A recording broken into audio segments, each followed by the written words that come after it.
주실 것을 믿사오며 이 모든 말씀 우리 구주 예수 그리스도 이름으로 기도합니다. 아멘. 오늘 함께 봉독할 말씀은 로마서 15장 1절부터 6절입니다. 로마서 15장 1절부터 6절 저희 한 절씩 번갈아 가면서 교독하겠습니다. 로마서 15장 1절부터 6절입니다. 제가 먼저 읽겠습니다. 믿음이 강한 우리는 마땅히 믿음이 약한 자의 약점을 담당하고 자기를 기쁘게 하지 아니할 것이라. 우리 각 사람이 이웃을 기쁘게 하되 선을 이루고 덕을 세우도록 할지니라. 그리스도께서도 자기를 기쁘게 하지 아니하셨나니 기록된 바 주를 비방하는 자들의 비방이 내게 미쳤나이다 함과 같으니라. 무엇이든지 전에 기록된 바는 우리의 교훈을 위하여 기록된 것이니 우리로 하여금 인내로 또는 성경의 위로로 소망을 가지게 함이니라. 이제 인내와 위로의 하나님이 너희로 그리스도 예수를 본받아 서로 뜻이 같게 하여 주사 한 마음과 한 입으로 하나님과 우리 주 예수 그리스도의 아버지께 영광을 돌리게 하려 하노라. 아멘. 여러분 이 데코레이션이 참 멋지지 않으십니까? 네, 또 내일부터 이제 그 VBS가 시작합니다. 어린 자녀들이 거의 100명 가까이 나와서 또 많은 선생님들, 발렌티어들과 함께 또 은혜의 시간이 있는데 많이 기도해 주시고 격려해 주시고 또 응원해 주시면 감사하겠습니다. 그래서 정말 어린 이 자녀들이 또 말씀으로 무장되고 또 말씀 암송하고 또 찬양하고 여러 액티비티를 통해서 정말 굳건한 믿음의 제자로 세워지도록 계속해서 기도를 부탁드립니다. 사도 바울은 14장에서 믿는 성도들은 믿음이 약한 성도들을 절대로 비판해서는 안 된다, 이런 영적 교훈을 주고 있습니다. 이어서 오늘 본문에서 사도 바울은 더욱 구체적으로 믿음이 강한 자와 믿음이 약한 자들이 어떻게 함께 교회를 이룰 것인가, 이것에 대해 이야기하고 있습니다. 여러분, 서로 비판하고 헐뜯는 모습의 교회는 어떠한 영향을 끼칩니까? 갈라디아서 5장 15절에는 이와 같이 기록되었습니다. 만일 서로 물고 먹으면 피차 멸망할까 조심하라. 서로의 믿음에 대해서, 서로의 부족한 모습에 대해서, 마음에 들지 않는 모습에 대해 비꼬고 비판하고 서로 헐뜯는 교회가 절대로 건강할 수 없다는 것입니다. 사랑이 전혀 없는 교회가 되어버리는 것이죠. 오늘 본문인 15장에서 사도 바울은 이러한 문제를 더욱 구체적으로 다루고 있는 것입니다. 믿음이 강한 자들과 약한 자들이 어떻게 함께 건강한 주의 교회를 이룰 것인가. 한마디로 각자 생각도 다르고 성향도 다르고 교회 안에서 각각 다른 뜻과 목표를 가지고 있는 사람끼리 어떻게 함께 공존할 것인가. 이것이 바울의 최대 고민이었던 것입니다. 교회 내 성도들이 한 마음으로 연합하지 못하는, 그리고 불화합이 일어나 분열이 생기는 것은 교회가 쉽게 극복하지 못하는 고질적인 문제입니다. 함께 연합하지 못하는 문제는 교회뿐만 아니라 이 세상 어느 모임도 풀지 못하는 어려운 문제입니다. 하지만 바울은 교회가 이 세상을 향하여 먼저 교회가 건강히 하나가 되는 모습을 보여줌으로써 본을 보여야 주장합니다. 오늘은 바울이 건강한 교회를 이루기 위해 제시하는 두 가지 영적 교훈을 살펴보기 원합니다. 첫 번째로, 건강한 교회를 이루기 위해서는 자아를 희생하신 그리스도를 본받아야 합니다. 1절입니다. 믿음이 강한 우리는 마땅히 믿음이 약한 자의 약점을 담당하고 자기를 기쁘게 하지 않을 것이라. 여기서 사도 바울이 말하는 믿음이 연약한 자란 14장에도 언급되었던 율법주의 신앙생활에 목숨 걸었던 유대인 성도들을 뜻하고 있습니다. 그들은 구원의 복음을 받아들이기는 하였으나 옛 모세의 율법으로부터 자유롭게 하는 이 복음의 능력을 온전히 경험하지 못했습니다. NASB 영어 성경이 1절 말씀을 이 헬라어 원어와 제일 비슷하게 번역을 했는데, 이 번역한 것에 의하면 믿음이 연약한 자를 무능하며 능력이 없는 자로 표현하고 있습니다. 즉 바울에 의하면 믿음이 연약한 자는 스스로 자신의 약점을 깨닫지 못할 뿐더러 그 약점을 극복할 능력이 없는 자라고 말하는 것입니다. 그러나 바울은 믿음이 약한 자만 능력이 없고 믿음이 강한 자는 더 이상 성숙해질 필요가 없다, 이것을 말하는 것이 아니죠. 단지 오늘 본문은 믿음이 조금이라도 더 성숙한 성도들이 이 믿음이 연약한 자들을 품고 섬김으로 함께 연합을 어떻게 이룰 것에 대해 말하고 있는 것입니다. 사도 바울은 이와 같이 믿음이 성숙지 못한 지체들을 이해하고 섬겨야 마땅하며 그들의 약점을 믿음이 강한 자들이 담당해야 한다고 말하고 있습니다.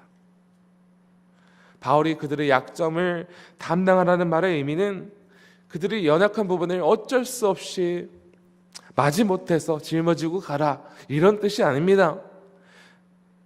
그들의 연약한 부분도 스스로 그들이 감당할 수 없는 것임을 이해하고 인내할 뿐만 아니라 사랑으로 기꺼이 무거운 짐을 함께 짊어지라는 것입니다. 그래야 갈라디아서 6장 2절에는 이런 말씀이 있습니다. 너희가 짐을 서로 지라, 그리하여 그리스도의 법을 성취하라. 여기서 서로의 무거운 짐을 짊어지는 것은 모든 성도의 책임이며 우리가 성취해야 할 그리스도의 법이라고 기록되었습니다. 그런데 현실적으로는 우리와 의견이 너무나 다르고 공감할 수 없는 연약한 모습을 품는 것이 참 어려운 것이죠. 오늘날 교회가 서로 싸우고 분열되는 이유는 서로 다른 의견에 귀를 기울이지 않고 자신들만 맞다고 주장하기 때문이죠. 물론 자신이 옳다고 생각하는 것이 정답일 수도 있습니다. 하지만 신앙적으로 올바른 판단을 할 수 없는 연약한 지체를 대상으로 그들을 싸워서 이기려 하는 것은 주님의 뜻이 아닙니다. 오히려 우리는 인내하는 마음으로 그들을 품을 뿐만 아니라 조용히 그들을 격려하고 섬김으로써 영적으로 성장할 수 있도록 적극적으로 도와줘야 합니다. 그들의 잘못된 부분을 지적하고 가르치려고 하고 고치려고 하는 것은 절대로 그들을 섬기고 세우려는 올바른 태도가 아닙니다. 그들의 믿음에 대해서도 우리는 오직 그들의 믿음으로 바르게 서도록 인도하실 하나님께로 인도해야만 합니다. 그러므로 우리가 힘써 감당해야 되는 사역은 인내를 가지고 기다려주며 오직 사랑으로 격려하는 일입니다.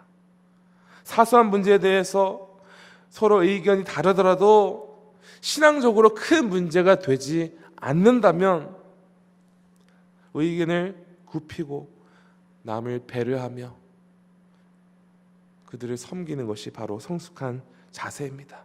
오늘 말씀에서 바울이 권면한 바와 같이 우리 자신을 기쁘게 하는 것보다 믿음이 연약한 자들을 먼저 생각하고 그들을 세워야 할 의무가 있다는 것입니다. 그런데 어떤 때는 좋은 의도를 가지고 지체들을 섬기려고 할 때 오히려 오해를 받고 마음에 그 상처를 받는 경우가 있습니다. 우리의 진심이 잘 전해지지 않아 우리의 입장만 곤란해질 때가 있죠. 이처럼 다른 형제의 짐을 함께 짊어지는 것은 쉽지 않는 일입니다. 그럼에도 이것은 교회에 꼭 필요한 사역이며 교회가 함께 굳건히 서기 위하여 우리가 함께 짊어져야 하는 것입니다. 우리가 이런 사역을 감당해야 되는 중요한 이유는 예수께서 먼저 우리를 위해 자아를 희생하시는 본을 보이셨기 때문입니다. 3절에 보면 예수님께서도 인류를 구원하시고자 이 땅에 오셔서 아무 이유도 없이 비난을 받으시고 핍박을 받았다는 말씀이 기록되었습니다. 예수께서는 자신의 유익을 생각하지 않으셨으며 오직 인내함으로 모든 영혼들을 품으시고자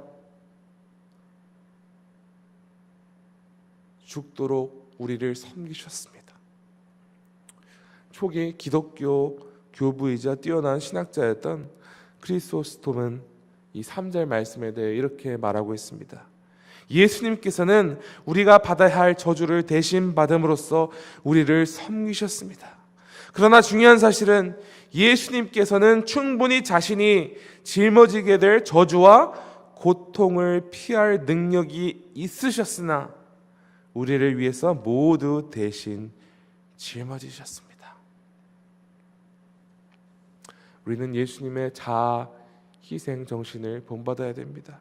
우리를 죄로부터 구원하시려고 자신의 유익을 하나도 주장하지 않으신 그 모습을 본받아 우리 자신의 즐거움보다는 다른 죄를 사랑으로 섬기는 주님을 따라가는 역사가 있기를 간절히 소망합니다.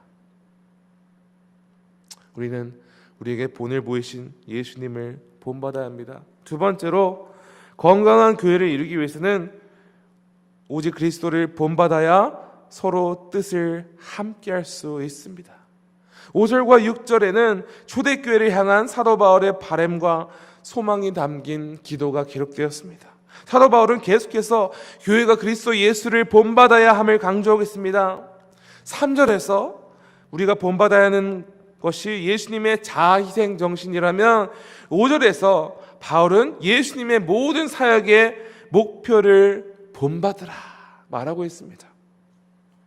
여러분, 예수님께서 이 세상에 어떤 목표를 이루어 오셨습니까? 예수님께서는 이 땅에 오셔서 여러 사역을 감당하셨지만 예수 그리스도께 있어서 최고의 목표는 바로 하나님께 온전히 순종함으로써 하나님의 뜻을 온전히 이루어 하나님께 영광을 돌리는 것이었습니다. 6절에서 바울은 그리스도의 몸인 교회가 연합되어 이루어야 하는 최고의 목표도 예수님처럼 하나님께 영광을 돌리는 일이라 말합니다. 여러분, 우리가 교회가 존재하는 목적, 우리 개개인 교회와 또 함께 모인 이 지역교회가 존재하는 목적을 절대 잊어서는 안 됩니다. 바울이 여기서 교회의 연합을 강조하는 이유가 무엇입니까? 교회의 연합이 하나님께 영광을 돌리는 일에 어떻게 유익이 됩니까? 먼저 바울이 여기서 말하는 연합이란 교회 안에서 모든 의견이 다 일치가 되어야 된다, 이것을 말하는 것이 아닙니다. 바울이 앞서 강조한 것처럼 믿음이 강한 자들이 믿음이 약한 자를 배려하여 섬겨야 마땅하지만 그렇다고 해서 서로의 다른 의견을 억지로 통합하는 것이 연합이 아니라는 것입니다. 여러분, 교회는 교인들이 모인 곳이기 때문에 여러 문제에 대해서 모든 교인들이 100% 동의하기는 불가능한 곳입니다. 하지만 교회의 공동된 목적을 이루기 위하여 마음을 합하고 공동된 비전을 이루기 위해서 한 마음으로 연합해야 한다는 것입니다. 교회의 모든 일원이 예수님의 비전을 본받아 함께 해야 합니다. 이렇게 예수님처럼 하나님께 영광을 돌리는 것이 최우선이 목적이 될 때 교회는 한 마음으로 연합할 수 있습니다. 여러분, 교회는 사소한 일에 목숨 거는 교회가 아닙니다. 사소한 곳의 문제에 힘을 빼앗겨서 안 됩니다. 그보다 더 본질적인 문제, 하나님께 영광을 돌리며 하나님을 함께 기쁘게 하고자 하는 그 목적을 이루기 위해 우리 자신을 내려놓고 내가 옳다고 생각하는 것을 양보하고 배려하고 하나님의 영광 돌리기 위한 목표로 위에 함께 연합하고 함께 세워져야 합니다. 오직 그리스도를 본받는 지구촌 교회가 되기를 소망합니다. 또한 그럼으로써 다른 지체를 섬기고 이 지역사회를 섬기는 교회가 되기를 소망합니다. 우리 지구촌 교회는 나 자신의 기쁨과 나 자신의 자존심과 나 자신을 위해 살고자 하는 목적보다 더 큰 목적이 있습니다. 하나님의 뜻을 이루고 하나님께 영광을 돌리는 목적. 우리가 이 고귀한 목적을 기억하며 예수님을 본받아 함께 서로를 섬기며 함께 연합하며 함께 주의 뜻을 이루는 지구촌 교회 되기를 간절히 축원합니다. 함께 기도하겠습니다. 아버지 하나님 감사합니다. 주님, 우리 모두는 주의 전적인 은혜로 구원받아 예수님을 주인으로 모시게 된 교회입니다. 아버지, 그럼에도 아직 우리 개개인이 다 죄인이며 연약한 모습들이 있음을 고백합니다. 특별히 교회에서 함께 믿음 생활을 하다 보면은 우리 눈에 또 믿음이 연약한 지체들을 보고 또 그들을 정죄하는 마음, 또 함께하지 못하는 그런 연약한 모습이 있습니다. 아버지, 그럼에도 불구하고 주께서 우리에게 먼저 다른 영혼을 섬기는 모습을 보여주셨습니다. 우리가 하나님의 뜻을 이루기 위해서 하나님께 영광 돌리기 위하여 우리 교회 안에 있는 지체를 서로 긍휼히 여기며 서로에 대하여 인내하며 온전히 사랑으로 섬김으로써 우리가 하나 되어서 연합되어서 우리 주인 되신 예수님을 기쁘게 하고 함께 주의 뜻을 이루는 지구촌 교회 되게 하여 주시옵소서. 어떠한 순간에도 우리를 십자가의 보혈로 하나로 연합하신 예수님의 은혜를 기억하며 서로를 용납하고